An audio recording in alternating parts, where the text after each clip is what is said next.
Okay, I've been meaning to do this for a minute, so let's jump right into it. We are going to talk about how and why Canelo Alvarez is avoiding David Benavidez.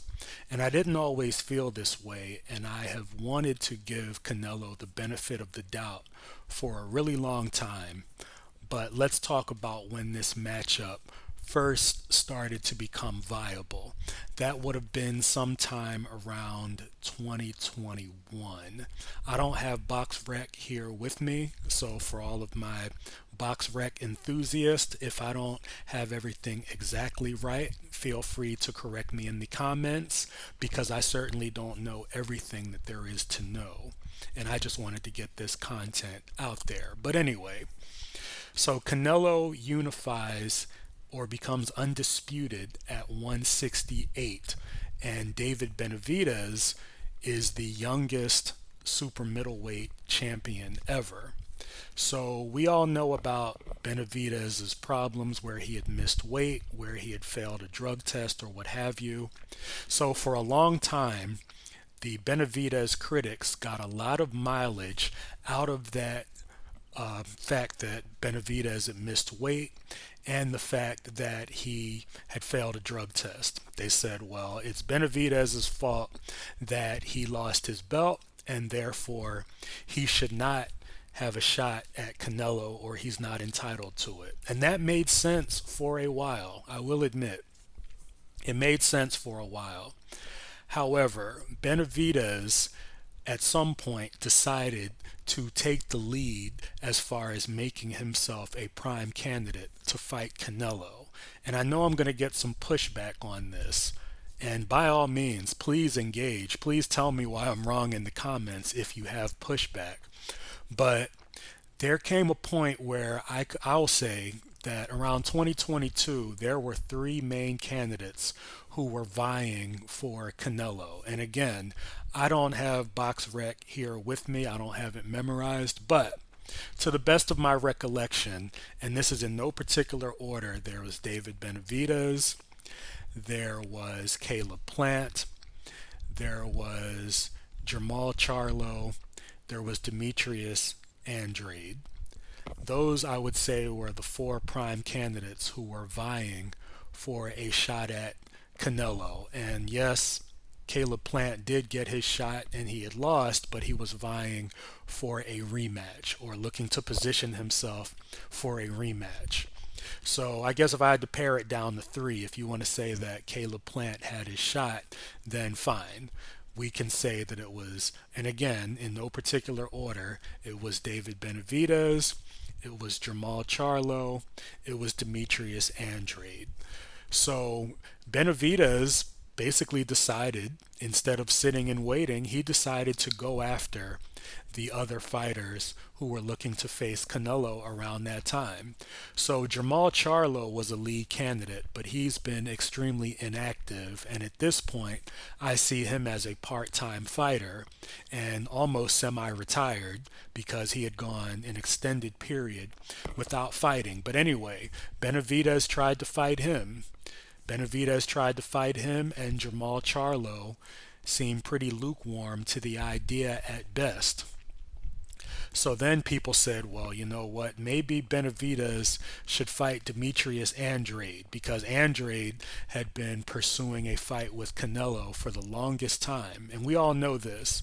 We remember Andrade showing up to Canelo's press conferences and Canelo saying he's a horrible fighter and payday, payday, all that fun stuff that Canelo supporters love to say. So for a long time, people said, well, these guys need to fight each other instead of waiting in line to face Canelo, hoping to get chosen. So I will say that David Benavidez took the lead role. This is while he was at 168, and he beat Caleb Plant. So that was a career best victory. People tried to minimize that, of course, because that's what critics do. And so then Benavidez beat Demetrius Andrade.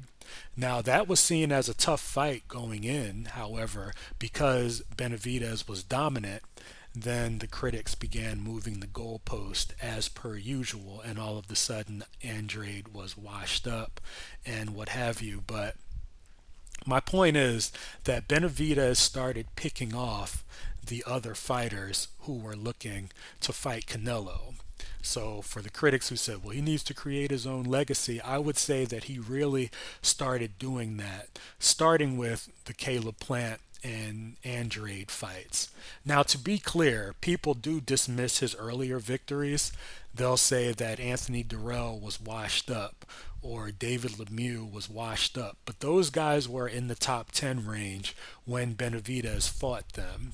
When Benavidez fought Anthony Durrell, Durrell was still a top 10 contender, and David Lemieux was in the top 10-ish range, maybe 10, top 15 at worst. I know critics will push back, but again, feel free to push back in the comments. That's the engagement we're looking for. But anyway, I digress. So there were people who still said that's not enough, and they said, well, Benavidez is too big anyway. He needs to move up and create his own legacy, and so he did. He fights Alexander Gradovich.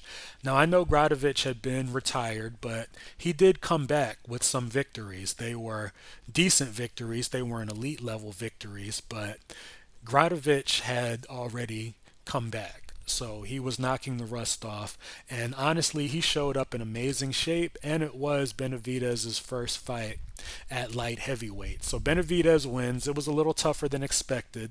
However, other fighters are professionals also. I think we tend to forget that, and we think that just because somebody's not as popular, that they're not coming to win or they're not capable. But anyway, Benavidez wins that, and then people said, well, I'm sure that Benavidez won't fight David Morrell because David Morrell is Benavidez's size, because people like to say Benavidez is a weight bully.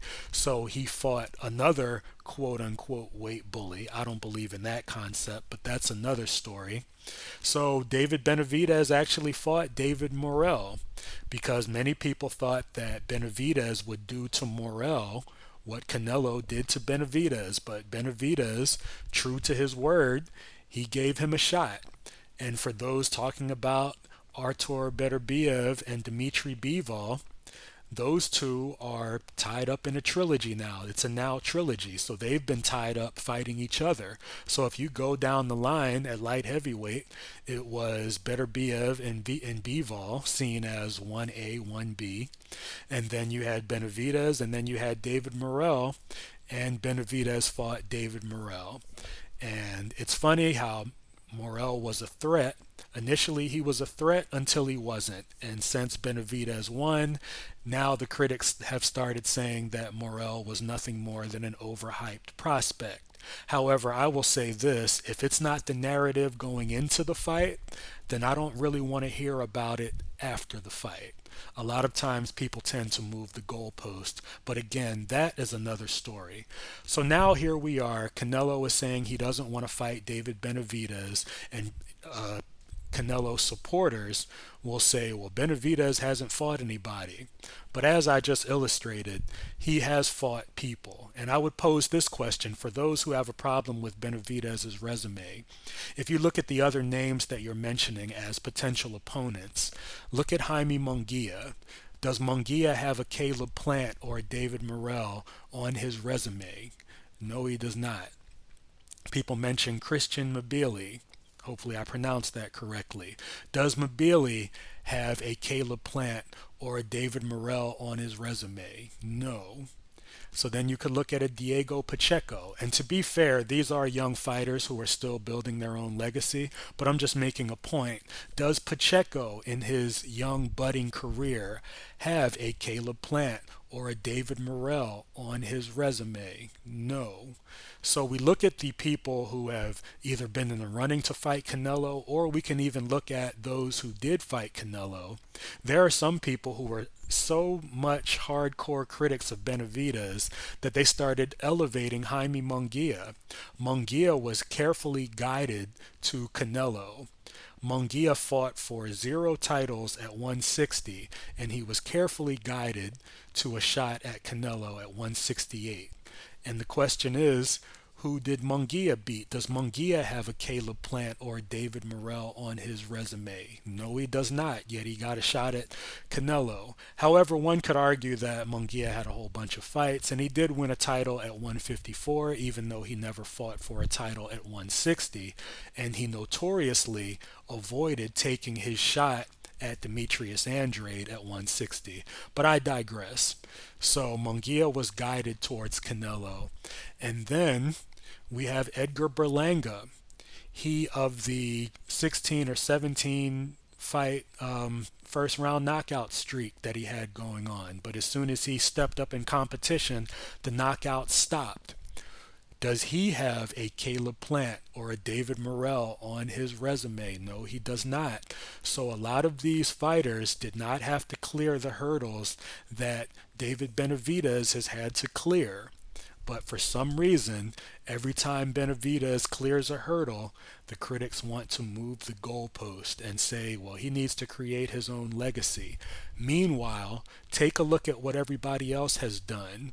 And I gave that illustration of the fighters who were in the running to face Canelo around 2021, 2022 time frame. We look at what's transpired since. So that's it. Hopefully we'll see the fight, but if we don't, we know who's to blame for that. I know a lot of Canelo supporters want to automatically grant Canelo a victory. I've seen comments to say, well, Canelo's doing him a favor by not handing him a loss. But as I said, he was perfectly fine with handing Jaime Munguia a loss. So I don't get that logic. But anyway, this has been another episode of W. Hollis Boxing. Y'all take it easy.